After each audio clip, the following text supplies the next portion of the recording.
Shalom bien-aimés, soyez bénis là où vous êtes chez vous à la maison. Je ne cesserai pas de continuer à vous souhaiter encore les meilleurs vœux de 2021. Que la grâce du Seigneur soit vraiment sur vous, vous tous qui aimez votre émission. Posons les fondements. Que le Seigneur vous bénisse. Nous avons parcouru l'année passée une vraiment bonne année. Et nous avons très bien fini l'année par la grâce du Seigneur. Et aujourd'hui, nous sommes déjà en 2021, comme nous l'avons dit dernièrement, que nous voulons que l'année 2021 soit une année de la maturité, soit une année de la croissance spirituelle. C'est ainsi que dans cette grande émission, Posons les fondements, nous faisons un effort pour vous donner l'essentiel, les élémentaires même de la vie chrétienne. Parce qu'aujourd'hui, si la fondation est mal bâtie, rassurez-vous que la maison, quel que soit les nombres d'étages que vous pouvez ajouter sur cette mauvaise fondation, rassurez-vous qu'un jour, que cette maison va s'écrouler. Ainsi, beaucoup de ce qu'on appelle aujourd'hui chrétiens, ils ont été mal édifiés. Leur fondement n'est pas vraiment à la hauteur. C'est pourquoi vous allez constater beaucoup de gens sont tentés de mener une vie chrétienne qui n'honore pas le Seigneur. Le problème, c'est parce que l'essentiel, les éléments de base de la vie chrétienne ont été négligés. Nous avons fini l'année en train de parler d'un, j'appelle même cela un cours, parce que c'est pratiquement notre premier cours que nous avons intitulé « Les éléments de base de la doctrine chrétienne » et nous sommes en train de développer Hébreux au chapitre 6, parce que là, nous avons découvert qu'il y a environ 6 doctrines que tout chrétien, que tout prédicateur doit prêcher, que toute église doit avoir la maîtrise. Je vous avais prévenu dans mon introduction que ces doctrines, ça ne doit pas causer des polémiques, que ce soit entre nous les hommes de Dieu, que ce soit entre les chrétiens eux-mêmes, ça ne doit pas nous poser des polémiques, parce que ce sont les choses élémentaires, ce sont les choses de base que tout le monde, tout chrétien doit avoir la maîtrise. Moi, c'est le pasteur Cédric Loukoussa, je suis le pasteur du temple chrétien Mont-Carmel. Nous sommes situés sur l'avenue Kitega au numéro 110. Kitega au numéro 110 et précisément dans la commune de Kinshasa. Aujourd'hui, nous allons aborder la dernière doctrine. Sûrement, on ne va pas la terminer aujourd'hui. Nous allons travailler dessus pour que ça nous prenne même 2 ou plus 3 séances. Et nous allons terminer cette dernière doctrine que nous intitulons la doctrine des jugements. La doctrine des jugements. On peut lire la parole en Hébreux au chapitre 6, à partir du 1er verset jusqu'au 3e verset. Hébreux 6, 1 à 3. C'est pourquoi, laissant les éléments de la parole de Christ, tendons à ce qui est parfait, sans poser de nouveau le fondement du renoncement aux œuvres mortes, de la foi en Dieu, de la doctrine des baptêmes, de l'imposition des mains, de la résurrection des morts et du jugement éternel. C'est ce que nous ferons si Dieu le permet. Alléluia. Nous voyons que dans cette écriture, la dernière doctrine sur laquelle l'écrivain de l'épître aux Hébreux mentionne, c'est la doctrine du jugement. La doctrine du jugement. C'est une doctrine que tout chrétien doit connaître. Toi qui me suis à la maison, ceci vraiment, ça t'intéresse. Vous allez remarquer la démarche de l'écrivain de l'épître aux Hébreux, c'était d'abord de montrer les différentes étapes que tout chrétien doit passer. La première étape, c'était le renoncement aux œuvres mortes. C'est pourquoi nous avons parlé sur la doctrine du renoncement aux œuvres mortes. Personne ne peut devenir chrétien s'il n'a pas commencé par renoncer à ses anciennes œuvres. Dommage. C'est ce que nous constatons aujourd'hui dans les milieux dits chrétiens. Vous allez trouver les gens qui s'appelle chrétien, qui se nomme chrétien, mais il vit comme monsieur tout le monde. Alors que le chrétien, il doit d'abord commencer, avant de devenir chrétien, il faut passer par la repentance et une repentance sincère. Et la deuxième des choses, lorsque vous vous repentez, vous renoncez aux œuvres mortes, c'est de faire maintenant confiance en Dieu. C'est ce que nous avons appelé comme deuxième doctrine, la doctrine de la foi en Dieu. Et là, nous sommes aussi étalés beaucoup sur cela. Et dès que tu crois en Dieu et tu lui fais confiance, tu commences à dépendre totalement de lui. La troisième des choses qui va suivre, ou la troisième doctrine, ou la troisième base, ou la troisième pierre que tu dois ajouter à la fondation de ta vie chrétienne, c'est la doctrine de baptême. Tu dois passer par le baptême, que ce soit le baptême d'eau, mais en dehors de cela aussi, il faut passer par la quatrième doctrine, qui est la doctrine de l'imposition des mains. Tu es baptisé d'eau, ok, mais il faut aussi qu'on t'impose les mains. Et lorsqu'on t'impose les mains, c'est l'une aussi des raisons, c'est pour la réception du baptême du Saint-Esprit. Alléluia. C'est-à-dire, lorsque quelqu'un passe par le baptême d'eau, il ne doit pas se limiter là-bas. Il faut qu'il soit aussi baptisé du Saint-Esprit. Et l'un des moyens pour le baptême du Saint-Esprit, c'est l'imposition de mains. Et lorsque maintenant, vous passez par la doctrine de l'imposition des mains, même pour la réception du Saint-Esprit, il faut maintenant passer à une autre doctrine que vous devez connaître. C'était la doctrine de la résurrection. Alléluia. Tu dois savoir que comme maintenant je suis baptisé du Saint-Esprit, même s'il arrivait que je mourrais, au dernier jour, à la dernière trompette, je ressusciterai d'entre les morts. Alléluia. Le corps ressuscitera. Et nous avons expliqué que le corps qui ressuscitera, ça sera un corps nouveau.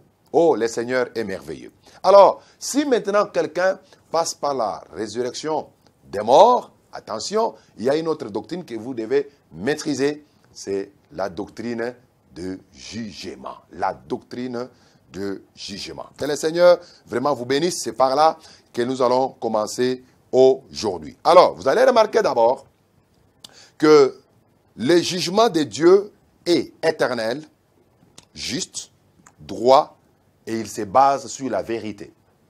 Très important. Le jugement de Dieu est éternel, juste, droit, et il a pour base la vérité. Quand un jugement n'est pas éternel, n'est pas droit, n'est pas juste, n'a pas pour fondement la vérité, ça, ce n'est pas le jugement de Dieu. Dieu, lorsqu'il vient pour juger, son jugement est éternel, son jugement est droit, son jugement est juste, et ce n'est pas un jugement basé sur le mensonge, mais plutôt sur la vérité. Alors, il est très important de noter que la miséricorde de Dieu précède son jugement. Ça, je voulais que vous l'écriviez. La miséricorde de Dieu précède son jugement. C'est-à-dire quoi? Avant que le Seigneur Dieu ne puisse venir juger, châtier, punir les hommes, le Seigneur commence d'abord par les avertir. Sa miséricorde vient toujours en première position. L'avertissement de Dieu vient toujours avant le jugement. Il y a plusieurs écritures dans la Bible qui le démontrent. Je vous donne juste un exemple au temps de Noé. L'histoire de Noé commence depuis Genèse chapitre 6, Genèse 7, Genèse 8, Genèse 9. On nous parle de Noé. Cet homme était juste devant le Seigneur. Il craignait Dieu. Il marchait dans la crainte du Seigneur. Parce qu'il avait entendu ainsi dit le Seigneur. Dieu a dit à Noé, j'ai vu comment le péché a augmenté sur l'étendue de la terre. Parce qu'au temps de Noé, quand vous lisez Genèse chapitre 6, vous allez voir que ce qui caractérise le temps de Noé, premièrement, on nous parle de l'augmentation des hommes sur la terre. On nous dit lorsque les hommes commencèrent à se multiplier. Donc, l'augmentation des hommes sur la terre, c'est un signe que nous sommes au temps de Noé. Deuxièmement, on nous dit que les filles des hommes devinrent belles. La beauté de la femme, c'est l'un des signes que nous sommes au temps de Noé. Troisièmement, on nous dit que les hommes étaient devenus encore trop méchants. Les hommes avaient plus marqué leur génération par la méchanceté. Les hommes étaient devenus méchants, les hommes étaient devenus cruels. Et on nous dit aussi que les fils de Dieu, lorsqu'ils ont vu les filles des hommes devenir belles, ils laissèrent leur position et ils vinrent vers les filles des hommes pour les prendre en mariage. Ce sont des choses vraiment graves. Peut-être lorsque l'Éternel nous donnera le temps, on entrera en profondeur de ces choses. Mais vous remarquez aujourd'hui, mes chers frères et sœurs, que ce qui était arrivé au temps de Noé est en train d'arriver encore aujourd'hui, au jour du Fils de l'homme. Ça, c'est Luc 17 qui nous le dit. Ce qui arriva du temps de Noé arrivera de même au jour du Fils de l'homme. Au temps de Noé, les gens aussi bâtissaient. Comme aujourd'hui, quand vous regardez dans le monde entier, ce sont des maisons 5 étoiles, 6 étoiles, autant d'étoiles qui sont en train de pulluler comme des champignons. Et on dit qu'aussi les hommes s'est mariés. Remarquez, dans notre société, est caractérisé aussi par les mariages, par des constructions. C'est une preuve que nous sommes réellement au temps de Noé.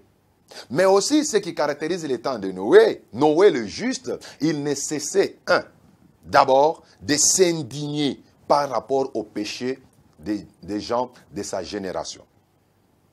Et deuxièmement, Noé avertissait les gens de sa génération pour leur dire que Dieu détruira le monde.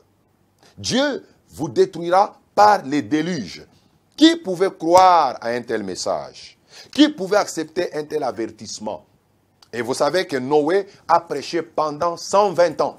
120 ans, il ne faisait que prêcher pour que les gens se sauvent du déluge. L'avertissement de Noé, c'était ça le signe de la miséricorde de Dieu. Mais le déluge, c'est le jugement. Dieu, avant d'apporter son jugement, il commence par d'abord avertir son peuple. Toi qui m'écoutes, sache que le jugement existe et il viendra. Le jugement de Dieu est là et le jugement de Dieu viendra. Mais pour s'écarter, se sauver de ce jugement, tu n'as qu'une seule solution, c'est de quitter le monde et d'entrer dans l'arche de Noé. C'est-à-dire croire en Jésus-Christ. Parce que l'arche de Noé, il ne s'agit pas d'une congrégation. L'arche de Noé, il ne s'agit pas d'une église locale. Non, non. L'arche de Noé, c'est Jésus-Christ. Croire en Jésus, c'est ça, entrer dans l'arche. Voyez, parce que tu peux entrer dans une église, tu peux s'abriter sous un ministère sans toutefois être en Christ. Or, la sécurité, pour se sauver du jugement, pour se sauver du déluge qui viendra frapper la terre, qui viendra frapper le monde, c'est de croire en Jésus-Christ. Lorsque tu es en Jésus, en ce moment-là, tu es épargné, tu es sauvé du jugement à venir. Mais sachez que la miséricorde de Dieu précède le jugement. Alléluia. La miséricorde de Dieu précède le jugement. C'est pourquoi d'ailleurs vous allez voir, même en Marc chapitre 16, le verset 15 jusqu'à 17, la Bible dit, allez partout dans le monde, prêchez la bonne nouvelle. Celui qui croira et qui sera baptisé sera sauvé. Mais celui qui ne croira pas sera condamné. Donc, avant la condamnation, il y a d'abord la proclamation de l'évangile. Or, l'évangile de Jésus-Christ nous avertit par rapport aux dangers qui viennent. D'ailleurs, quand on parle du salut, le salut veut dire tout simplement, c'est sauver d'un danger. C'est ça le salut. C'est sauver d'un danger.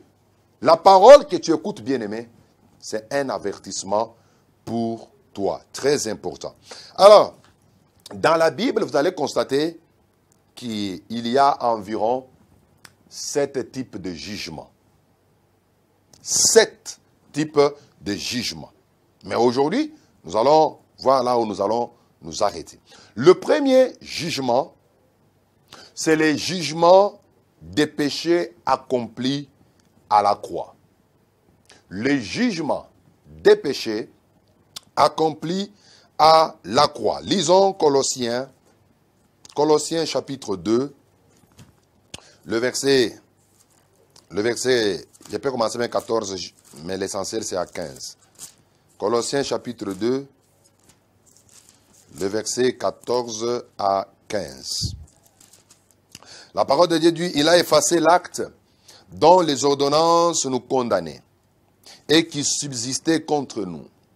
Et il l'a éliminé en le clouant à la croix.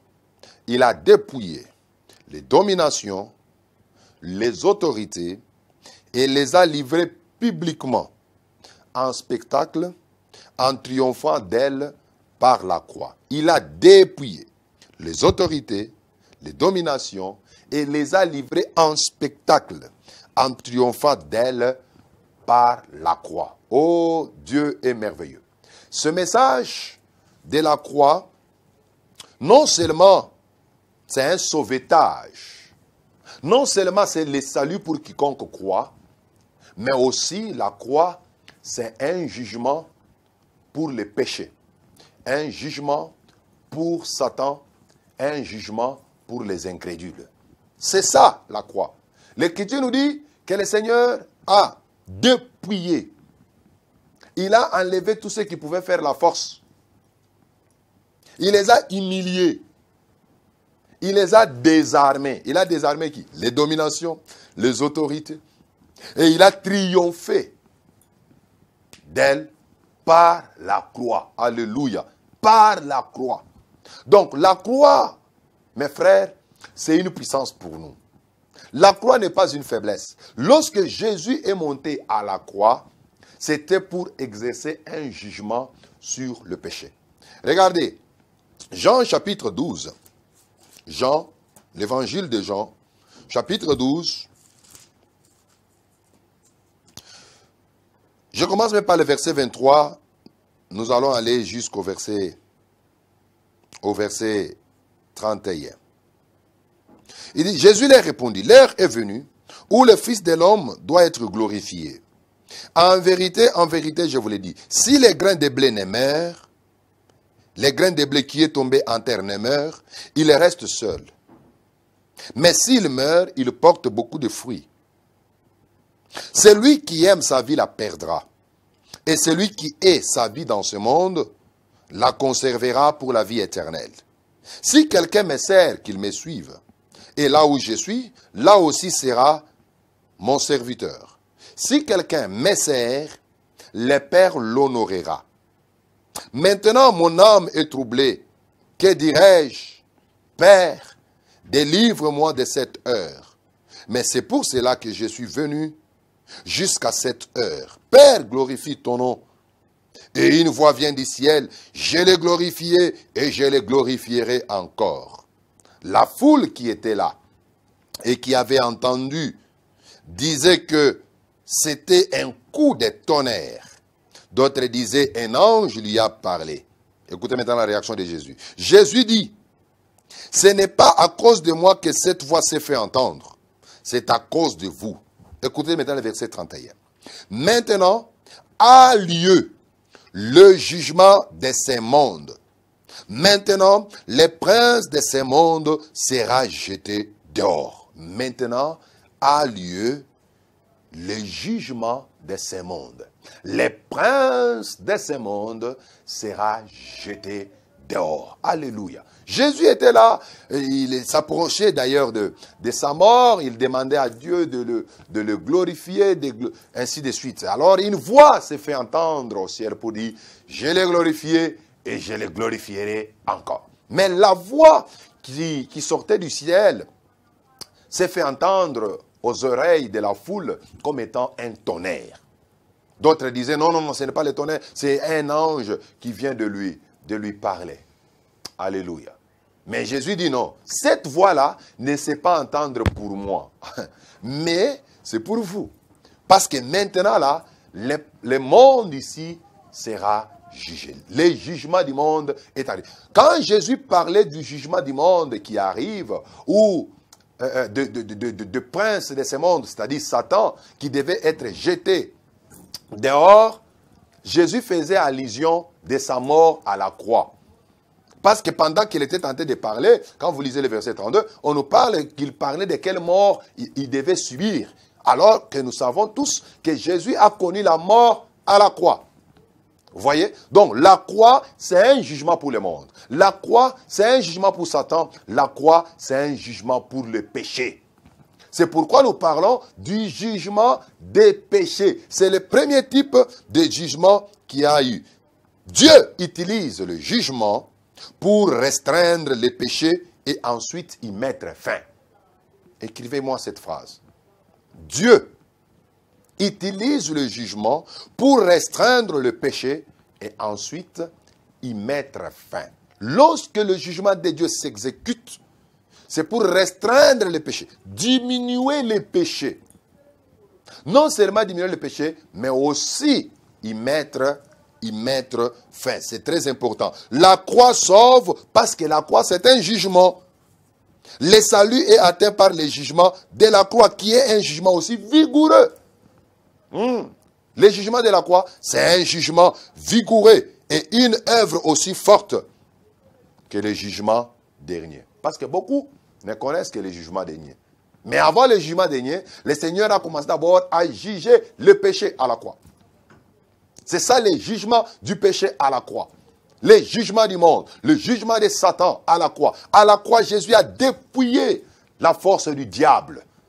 C'est pour te dire, toi bien-aimé qui as cru en Jésus, Satan n'a pas la force sur toi. Les dominations, les autorités n'ont pas de pouvoir sur toi. Parce que la croix les avait déjà condamnés. La Bible dit, ils ont été condamnés.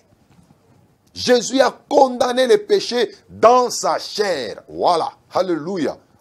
Jésus a condamné les péchés dans sa chair. Raison pour laquelle le péché n'a plus de pouvoir sur les chrétiens. Quelqu'un qui croit en Jésus, il n'est plus sous la domination du péché. Parce que le péché a déjà été condamné dans la chair de Jésus.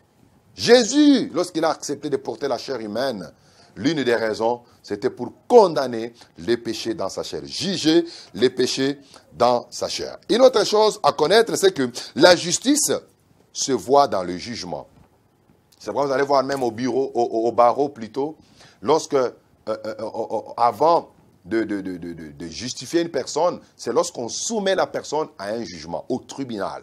La personne passe par le tribunal, en ce moment on dit, oh, la personne est innocentée. Parce que lorsqu'il y a un procès, c'est pour établir d'abord les vérités de fait.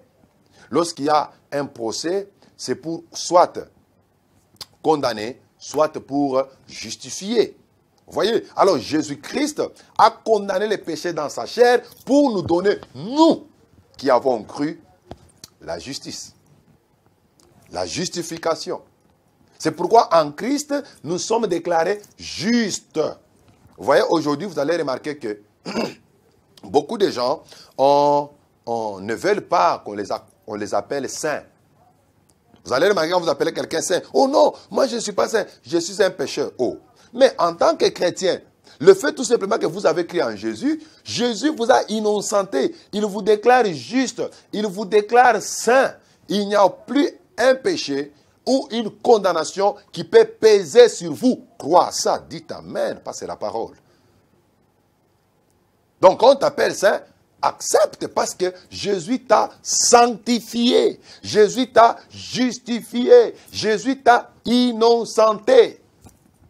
Nous sommes des saints par notre position, par notre foi en Jésus. Oh, Jésus est merveilleux. C'est vraiment très important. Dieu a donc condamné les péchés à mort par Jésus. En Jésus-Christ, par l'œuvre de la croix, le péché a été condamné à mort. Le péché a été condamné à mort. D'ailleurs, vous allez remarquer que Dieu ne s'entend pas à ce que les problèmes de ses enfants soient résolus au jugement futur. Mais le Seigneur, il désire les résoudre à la croix. Dieu a résolu les problèmes des chrétiens à la croix. Ses enfants, le Seigneur a résolu leurs problèmes à la croix. Il n'a pas voulu que ses enfants passent par le jugement dernier. Le jugement dernier, bien-aimés, les chrétiens ne seront pas là. Ne vont pas comparaître à ce jugement-là. Parce que le péché a déjà été jugé. Parce que les jugements derniers concernent le méchant, les gens qui ont refusé délibérément de croire en Jésus-Christ, les païens. Ce sont eux qui passeront par les jugements derniers. Mais les chrétiens, alléluia, nous ne passerons pas par les jugements derniers parce que nous sommes innocentés et le problème du péché a été résolu à la croix de Golgotha. Donc, le premier type de péché et de jugement, c'est le jugement des péchés qui s'est réalisé à la croix de Golgotha. Très important. Le deuxième type de jugement, c'est le jugement du croyant s'examinant lui-même. Les jugements du croyant s'examinant lui-même. 1 Corinthiens, au chapitre 11, le verset 31 à 32. 1 Corinthiens 11, 31 à 32. Je commence même par 30. C'est pour cela qu'il y a parmi vous beaucoup d'infirmes et de malades, et qu'un grand nombre sont morts. Si nous nous jugeons nous-mêmes, nous ne serions pas jugés. Mais quand nous sommes jugés, nous sommes châtiés par le Seigneur, afin que nous ne soyons pas condamnés avec le monde. Est-ce que quelqu'un me suit? Je répète le verset 31 à 32. Si nous nous jugions nous-mêmes, nous ne serions pas jugés. Mais quand nous sommes jugés, nous sommes châtiés par le Seigneur, afin que nous ne soyons pas condamnés avec le monde. Une écriture clé. C'était une pratique dans l'église de Corinthe. Le jour des Saintes Seines, c'était pour eux une occasion de s'enivrer. Les gens qui viennent à la Sainte Seine avec décision. Ils viennent à la Sainte Seine avec décision de boire et de s'enivrer. N'est-ce pas les choses que nous constatons aujourd'hui dans certaines assemblées? Les gens qui profitent comme la seule occasion, peut-être qui est donnée aux chrétiens, de prendre un peu de vin, les jours de la Sainte Seine. L'église de Corinthe en a profité pour boire et s'enivrer. Quand il s'agit de manger, c'était pour eux, pour manger, faire les excès de table. Alors, comme ils ont pris la cérémonie de la Sainte Seine avec beaucoup de légèreté, les jugements de Dieu étaient tombés sur l'église de Corinthe. Les jugements de Dieu étaient tombés sur l'église de Corinthe. Et les jugements, c'était quoi? Les châtiments de Dieu. Plusieurs personnes sont tombées infirmes, plusieurs personnes sont tombées malades, et plusieurs sont même morts. Imaginez Dieu qui permet à ce que plusieurs chrétiens de l'église de Corinthe soient infirmes, soient malades, et qu'ils soient même morts. Pas Satan, mais Dieu. Parce que beaucoup de gens pensent aujourd'hui que Dieu est un bonbon. Dieu est bon, mais il n'est pas un bonbon. Dieu, c'est un Dieu juste. Et en tant que juste, il ne peut pas laisser les péchés impunis. C'est pourquoi lorsque l'église de Corinthe prenait les choses de Dieu à la légère, Dieu est venu les châtier.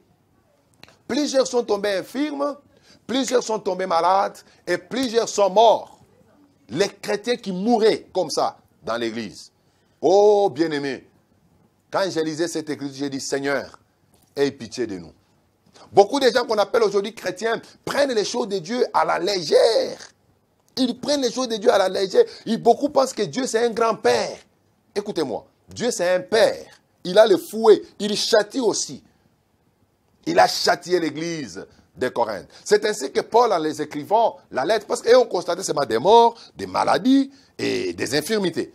Quand ils ont écrit à Paul la lettre, Paul leur répond, il dit non, le problème c'est parce que vous-même, vous ne vous êtes pas jugés. C'est-à-dire, le chrétien doit s'examiner chaque jour s'il est dans la foi ou pas.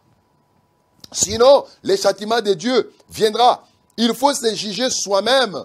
Il ne faut pas seulement blâmer tes voies, il ne faut pas seulement blâmer tes habitudes, mais il faut plutôt se juger toi-même pour la liberté que tu as pris d'agir dans le Seigneur. Beaucoup disent, nous sommes libres en Jésus. Il n'y a aucune condamnation qui pèse sur nous. Le péché a déjà été condamné. Nous sommes des saints. Oui, j'ai dit amen à la parole. Mais cela ne te donne pas la licence de tout faire. L'apôtre Paul dit, tout m'est permis, mais tout n'est pas utile. Tout m'est permis, mais tout n'édifie pas.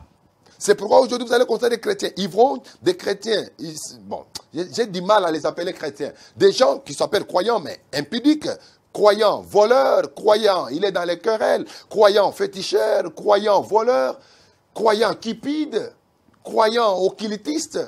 Vous voyez? La vie chrétienne aujourd'hui est prise à la légère. Si tu ne te juges pas toi-même, sache que le Seigneur lui-même, il viendra te juger.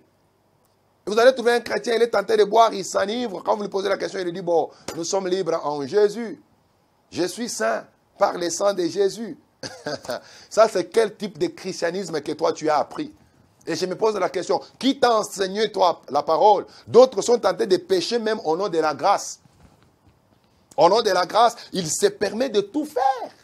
Oh, bien-aimé, la grâce ne te permet pas de pécher. Mais l'Écriture dit en Tite, chapitre 2, le verset 9, que la grâce, source du salut, elle nous enseigne à renoncer au péché, à renoncer à l'impiété et à vivre dans ce siècle présent, selon la crainte et la piété. C'est ça la grâce que moi j'ai appris. Et c'est ça la grâce que moi je t'apprends. Mais cette grâce-là, qui te pousse à commettre les péchés, à vivre dans la licence, ce n'est pas la grâce, c'est la disgrâce. L'apôtre Paul d'ailleurs dit en Romains 5 et Romains 6, il dit, parce que nous sommes sauvés par la grâce, parce que la grâce existe, devrions-nous donc pécher? Lui-même répond, loin de là. Donc la grâce ne t'autorise pas à pécher. Vous comprenez? C'est pourquoi il faut s'examiner soi-même. Examine tes voies, bien-aimé, toi qui me suis. Examine tes voies. Les jugements de soi-même évitent les châtiments du Seigneur. Paul dit, si vous vous êtes jugé vous-même, les jugements de Dieu, les châtiments de Dieu ne devaient pas tomber sur vous. Donc, les jugements de soi-même évitent les châtiments du Seigneur. Quand le chrétien néglige de se juger lui-même, le Seigneur va les faire. Si tu n'examines pas tes voies, Dieu viendra les faire.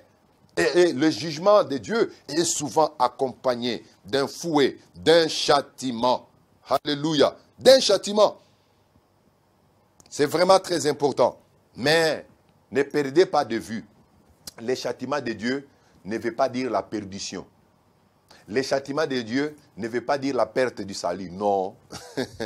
Ça, ce n'est pas les châtiments de Dieu. Lisons le verset 32 pour confirmer ce que je viens de dire, que les châtiments de Dieu ne signifient pas la perdition. L'Écriture dit 1 Corinthiens 11, 32, « Mais quand nous nous jugeons nous-mêmes, nous sommes châtiés par le Seigneur, afin que nous ne soyons pas condamnés avec le monde. » Pourquoi le Seigneur nous châtie? Pour que nous ne soyons pas condamnés ensemble avec le monde. Pour ne pas passer par les jugements des derniers. C'est pourquoi Dieu lui-même, il nous châtie, il nous juge nous-mêmes.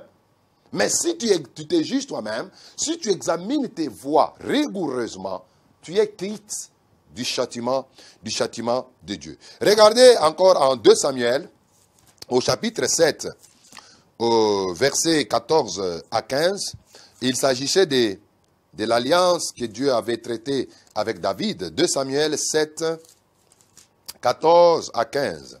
Regardez ce que le Seigneur dit. Dieu dit à David, à propos du fils, c'est-à-dire Salomon, qui devait, de la postérité qui devait retourner sous le trône de David, Dieu dit, je serai pour lui un père, et je serai pour lui un père, et lui sera pour moi un fils. S'il fait le mal, je le châtierai avec la verge des hommes, et avec les coups des enfants des hommes. Mais écoutez le verset 15. Mais ma grâce ne se retirera point de lui, comme je l'ai retiré de Saoul, que j'ai rejeté devant toi. Vous comprenez? S'il fait le mal, Dieu n'a pas dit, s'il fait le mal, je serai tolérant. Moi, ce n'est pas ça l'évangile que je vous prêche, frère. Aujourd'hui, il y a un évangile tolérant. Au nom de l'amour, au nom de la grâce, on laisse le croyant faire tout ce qu'il veut. Non. Qui est ce papa qui peut voir son enfant dans une mauvaise voie et il les laisse? Parce qu'il sait bien que cette voie ici, c'est une voie de la perdition. Romains 3, 23 nous dit que Romains 6, 23 nous dit que le salaire du péché, c'est la mort. Et Dieu, il te voit commettre les péchés, il te laisse. Ça, ce n'est pas il ne t'aime pas. L'amour de Dieu exige aussi les châtiments, le fouet. Dieu dit à David, ton fils qui viendra après toi, s'il commet le péché, s'il commet le mal, je ne croiserai pas les bras. Je ne les regarderai pas persévérer dans les mal, mais plutôt, je vais les châtier. Je vais les fouetter un peu. Mais il dit avec les coups des hommes. Avec les fouets des hommes. Je vais les châtier. Mais Dieu insiste, ma grâce ne se retirera point de lui. Toi qui me suis, peut-être tu es sous les coups de Dieu. À cause de ton péché, Dieu t'a châtié. Mais laisse-moi te rassurer que malgré les châtiments de Dieu, sa grâce est toujours encore sur lui, sur toi. Sa grâce pèse encore sur toi. Dieu peut châtier son enfant, mais Dieu ne peut pas retirer le châtiment, la grâce de son fils. Ça, Dieu ne le fera pas. Regardez encore en 2 Samuel, au chapitre 12, le verset 13 à 14. 2 Samuel 12, 13 à 14. David dit à Nathan, j'ai péché contre l'Éternel. J'ai dit 2 Samuel, chapitre 12, 13 à 14. Oui. David dit à Nathan, j'ai péché contre l'Éternel. Et Nathan dit à David, l'Éternel pardonne ton péché. Tu ne mourras point. Mais parce que tu as fait blasphémer les ennemis de l'Éternel en commettant cette action, le fils qui t'est né mourra. David, il a repéré la femme d'autrui, la femme d'Uri, son vaillant soldat. David récupère cette femme et la femme est tombée enceinte. Et la femme, par la suite, elle a mis au monde un enfant. Dieu dit à David au travers du prophète Nathan, voilà ce que tu as fait. Tu as commis un mal aux yeux de Dieu. Tu pouvais même demander à Dieu une autre femme, d'autres femmes, Dieu pouvait te le donner. Mais pourquoi tu es allé prendre la femme d'autrui? C'est un péché grave que tu as commis. Et David a reconnu son péché. D'ailleurs, c'est la raison pour laquelle il a composé les chants de Psaume 51. C'est pour regretter les péchés qu'il avait commis. Il a reconnu le mal qu'il avait fait. Mais Dieu dit, comme tu as reconnu ton mal, je te pardonne, mais l'enfant mourra. Ça, c'est le châtiment de Dieu. David a gêné, il a prié. Dieu n'a pas écouté la réponse de qui? De David. C'est pour dire, bien-aimé, quand tu es chrétien, il faut éviter les péchés. Parce que les péchés attirent toujours les châtiments de Dieu. Les péchés attirent les châtiments. Dieu dit, je te pardonne. Dieu est souverain. Il dit, je te pardonne, mais l'enfant mourra. Le châtiment viendra. Et c'est ce qui était arrivé exactement. 1 Corinthiens chapitre 5, le verset 5. Il s'agit de l'église de Corinthe encore. Un monsieur, il est allé prendre la femme de son père. Il a pris la femme de son père. Quel péché! Quel inceste! Il a pris la femme de son père. Et quand il a fait cet acte, écoute maintenant ce que Paul dit. 1 Corinthiens 5, 5. Qu'un tel homme soit livré à Satan pour la destruction de la chair, afin que l'esprit soit sauvé au jour du Seigneur Jésus. Qu'un tel homme soit livré à Satan. C'est ça le châtiment. Aujourd'hui, cette doctrine est beaucoup négligée. Beaucoup négligée aujourd'hui. Beaucoup ne croient même plus à l'excommunication. Non. L'excommunication, c'est la doctrine chrétienne. C'est une doctrine chrétienne. Il y a les gens que Paul a livrés à Satan. Il les a excommuniés de l'église. Parce que l'église sérieuse doit avoir des mesures disciplinaires. L'église doit avoir des mesures disciplinaires. Aujourd'hui, la puissance ne se manifeste pas dans l'église parce qu'on laisse les péchés impunis. On laisse les péchés impunis. Les péchés qui se commettent dans l'assemblée locale et qu'on les laisse émerger, bien aimé, ces péchés-là attirent toujours le jugement de Dieu. Paul dit, un monsieur qui a commis une fornication, une impudicité, que même les païens ne peuvent pas commettre, il faut les livrer à Satan pour la destruction de sa chair, mais pour que son esprit soit sauvé au jour du Seigneur. Très important. La destruction de la chair implique soit des maladies, la destruction de la chair implique même la mort. Oui, parce que quand quelqu'un est livré à Satan, le malheur va lui arriver. Le malheur va lui arriver. Voire même la mort s'il ne se répand pas. Lorsqu'on livre à quelqu'un à Satan, lorsqu'on applique dans l'église la discipline, c'est pour le bien de la personne qui a commis le péché. Non seulement pour la personne qui a commis le péché, mais c'est pour le bien aussi de toute l'église.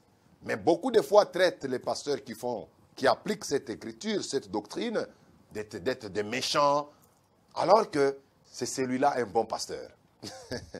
Alléluia. Très important. Mais heureusement, ce monsieur ici qui a commis cet acte a été récupéré par la suite parce que le monsieur se repentit et il est revenu au Seigneur. Moi-même, personnellement, j'ai aussi expérimenté cela. Il y a des frères qu'on a chassés à l'église à cause de leur mauvais comportement. Et on les a suspendus les cultes, mais par leur humilité, ils sont revenus au Seigneur, ils se sont repentis et le Seigneur, là aussi, les a aussi aidés. Il y a des gens qui nous suivent, qui ont été suspendus peut-être de leur église. Bien-aimé, ce n'est pas la fin du monde. Humilie-toi, va voir ton pasteur, repens-toi et il va te reprendre et le Seigneur ne manquera pas à te pardonner. N'oublie pas que le Seigneur peut te châtier, mais le Seigneur ne veut pas retirer sa grâce sur toi. Alléluia. 1 Timothée chapitre 1, le verset 20, il y a eu des hommes, Alexandre, que Paul avait livrés à Satan parce qu'ils ont blasphémé. On ne peut pas laisser les blasphémateurs dans l'église locale.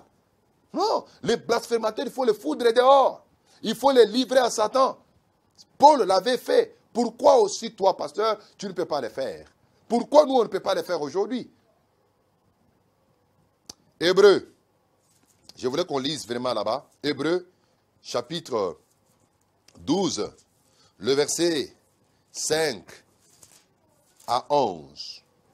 Hébreux 12, 5 à 11. La parole du Seigneur dit, « Et vous avez oublié l'exhortation qui vous est adressée comme des fils. » Ces exhortations ici, ce sont des exhortations adressées aux fils. « Mon fils, ne méprise pas les châtiments du Seigneur. » Si tu es fils de Dieu et que le Seigneur te châtie, tu ne peux pas mépriser cela. Le Seigneur te châtie, toi tu dis, ok, comme le Seigneur tu m'as châtié, moi je pars chez Satan. Non, non, non, non, non, non, non, non, non. Il faut revenir toujours à Dieu. Il ne faut pas mépriser son châtiment. Et il dit, ne perds pas courage lorsqu'il te reprend. Oui, Dieu reprend. Et lorsque Dieu te reprend, il ne faut pas perdre courage. Il dit, car le Seigneur châtie celui qu'il aime. Le Seigneur châtie celui qu'il aime. Et il frappe de la verge tous ceux qu'il reconnaît pour ses fils. Bien aimé, il faut avoir beaucoup peur lorsque tu commets les péchés, mais tu prospères. Tu vois quelqu'un, il est tenté de commettre le péché, un voleur, un meurtrier, un impudique, mais tout ce qu'il fait, il est tenté d'avancer. Là, tu es dans la catégorie des méchants. Je doute même fort que tu sois un enfant de Dieu. Je doute fort que tu sois un enfant de Dieu.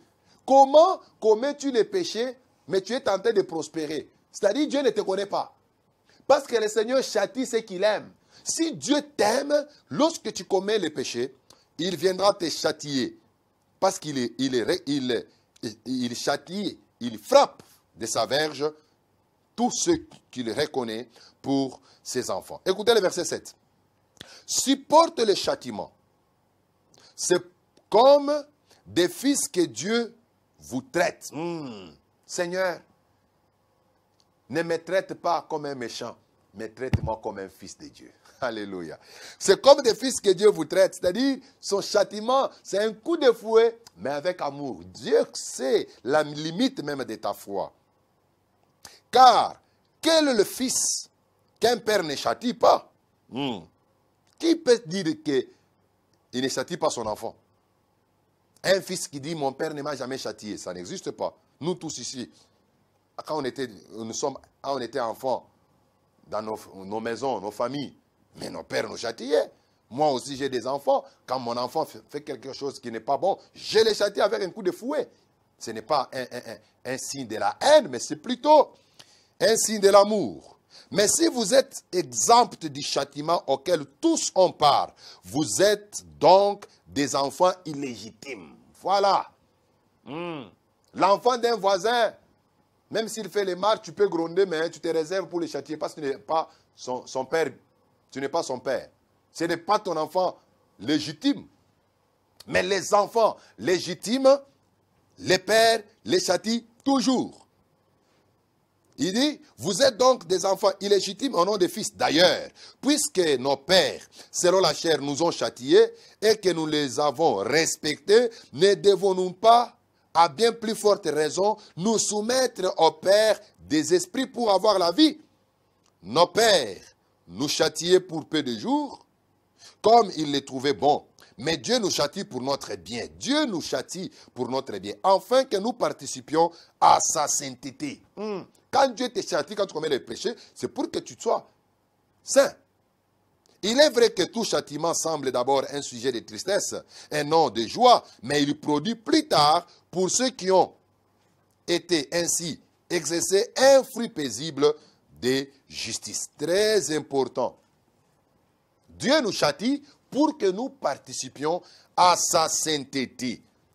1 Pierre chapitre 4, le verset 17, la Bible dit, car il est temps que le jugement commence par la maison de Dieu. Le jugement doit commencer par la maison de Dieu. C'est pourquoi en Actes des Apôtres, chapitre 5, à partir du premier verset jusqu'au 16e verset, le Seigneur a exercé un jugement sur Ananias et Saphira dans l'église primitive. Ils sont allés vendre leurs champs, mais ils se sont arrangés. Ananias a dit à Saphira, c'est trop d'argent, on ne peut pas aller tout donner à Pierre. Ils ont caché une partie d'argent. Ils se pointent devant l'apôtre Pierre, Paul les regarde, il pose la question à Ananias, est-ce toute la somme? Ananias dit oui, apôtre, c'est ça, c'est tout ce que j'ai. Pierre, par la parole de la connaissance, il a compris ce qui s'est passé. Il dit, tu peux tromper un homme, mais tu ne peux pas tromper Dieu. Et sur place, Ananias est tombé, il est mort. Saphira, sa femme, vient, Pierre lui pose la même question, elle trompe aussi. Et Pierre dit, voilà les gens qui ont ramassé les corps de ton mari sont à la porte. Saphira aussi est tombée, elle est morte, et on est allé l'enterrer. Dans l'église. Bien-aimés, ça c'est l'évangile que les croyants d'aujourd'hui ne veulent pas. Saphira et Ananias, ils sont morts dans le temple, aux yeux de tout le monde. Pourquoi? Parce qu'ils ont commis des péchés et le Seigneur les a châtiés. Les péchés est toujours accompagné d'un châtiment de Dieu, parce qu'ils étaient fils. Mais la conséquence de ce châtiment, c'était quoi? Deux conséquences. La première des choses, la Bible dit, la crainte de Dieu s'emparait de tous. La crainte de Dieu. Lorsque Dieu châtie ses enfants, c'est pour donner des leçons aux autres. Ils ne se sont pas emparés en Pierre, ils ne sont pas allés traduire Pierre en justice, ils n'ont pas soupçonné Pierre, ils ne se sont pas attaqués à Dieu, ils n'ont pas développé la crainte de Satan, non, mais ils ont développé la crainte de Dieu. Alléluia. Et la deuxième chose, la deuxième conséquence, toujours entre les versets 11 et les versets 16, la Bible dit, la puissance, les miracles, les guérisons divines ont commencé à se manifester dans l'église. Bien-aimés, lorsque l'église marche dans la crainte de Dieu, la conséquence, c'est la manifestation de la puissance de Dieu. L'église d'aujourd'hui est faible parce que l'église ne marche pas dans la crainte de Dieu. Nous avons plus de croyants hypocrites. Il est à l'église le matin, le soir, il est dans des boîtes de nuit. Il est à l'église le matin, mais le soir, il est dans des buvettes. Il boit, il salive, il commet tous les péchés. Il est sincèrement à l'église avec sa grosse Bible. Mais lorsqu'il sort à l'extérieur, il vit comme tout le monde. Par conséquent, la puissance de Dieu ne se manifeste pas. Bien-aimés, lorsque nous nous jugeons nous-mêmes, nous allons nous épargner du châtiment de Dieu. Aujourd'hui, nous avons parlé de deux types de jugements, les jugements du péché et les jugements de soi. C'est très important. Prochainement, nous allons parler d'autres types de jugements jusqu'à ce que nous atteignions les jugements derniers, que nous appelons les jugements du trône blanc. Que le Seigneur vous bénisse. Pasteur Cédric Lukusa vous a parlé vraiment au cœur cet après-midi. Et nous vous demandons, bien-aimés, de nous suivre encore à la rediffusion. Si vous voulez nous contacter, nos numéros sont sur le banc de l'écran. Écrivez-nous, parlez-nous, posez-nous des questions et nous sommes disposés pour vous suivre. Et vous voulez nous rejoindre dans notre église? Nous sommes de l'église Temple chrétien Mont-Carmel sur l'avenue Kitega au numéro 110 dans la commune de Kinshasa. Kitega numéro 110 dans la commune de Kinshasa. Nous prions chaque mercredi et vendredi de 17h30 à 19h30 et de dimanche à partir de 8h juste jusqu'à 11h juste. Vendredi 17h30 jusqu'à 19h30 et mercredi aussi, mais dimanche de 8h juste jusqu'à 11h juste. Que le Seigneur Dieu vous bénisse et qu'il bénisse encore cette chaîne qui ne cesse de vous nourrir couramment au travers de cette émission et qu'il bénisse tous les techniciens qui vous ont facilité la transmission de cette émission. Que le Seigneur vous bénisse et soyez branchés le lundi prochain à partir de 16h juste. Que le Seigneur vous bénisse.